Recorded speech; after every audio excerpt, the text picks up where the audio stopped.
Okay, hello guys, good morning. Welcome back again sa ating simpleng vlog. For today's video, paalis na naman tayo mga tol. Dahil nga, papunta tayo sa ating pinagtakabuuan. Siyempre, hindi mawala dito ang ating mga tropa. Sila ni Uncle Alan ug si Uncle Maki. Tanawa guys, murag naglukdo manigbukong si Uncle.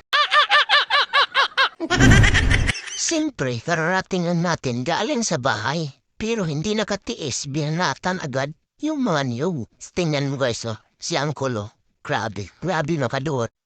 Grabe pagkagahi agiday sa niyog, grabe magluot si Uncle. Hala, napay, pinaabtik la, bira sa panit sa lubyo. Hala, waswasi kol, birahe kol. Natay pamanit bugas niya kol. Bumbay kol. Naanapod si Uncle, nabot nabdala na yung panga. What? Talawa ako, birada na po ni si Uncle. Nagtang-tanaw pa siya kung saan pag wasi-wasan ni maniyog. Wapog ko nakaagwanta. Sos, mitisting bunot anin niyo buon sa banikagahi. Tanawa, akong tistilan. Pagkagahiya dyan pero kaya naman po. Saan pagbunot ni maniyog? Kanin, no, kaya gahi gani. Tanawa. Pero kaya naman basta magkubi ka lang. Tatwa, mga idol. Kani, gahi yun ni. Tanawa ko ninyo ko lo. Si Uncle itong pinakadapin ko lo. Tanawa mo, ano mo to? Allah, pagkat siya na dyan, alagyan bakan pa. Kato, ako so, gagida niya mo bunot eh. Wala, nakapunit pa kong baho niya. Baho agad eh. Kung kistingi, yung palo, baho kayo palo. Pating baho ako lo. Okay mga tol, shout out mo na dyan sa kay Boss Carlo Yanson. Sana all.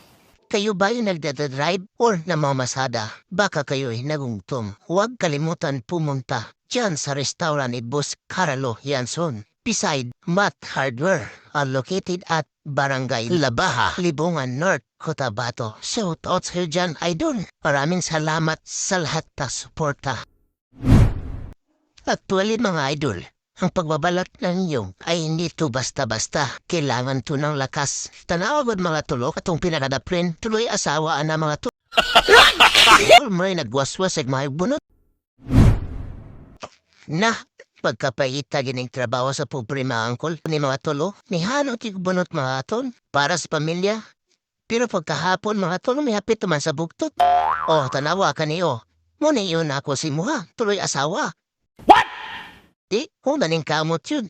Kaning isa, duha na ni asawa ni. Kaning isa ang kolektresa may dati, yung abot mga diag pamunot. Pagkakusgana yun ay magbunot to.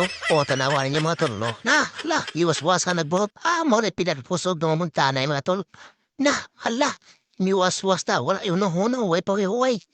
Was-was ikol. Pagkakusog ka kita yung magbunot ni. Noon sa naman isang kol, sige na may gambak-gambak. Maipit naman tahan eh. Okay guys, salamat sa suporta at baka nagustuhan nyo ang video na to guys. Huwag kalimutan mag-like, mag-comment at pakishare na lang dyan sa mga kaibigan nyo o di kaya lolo at lola nyo. At papalo na rin ang page ko.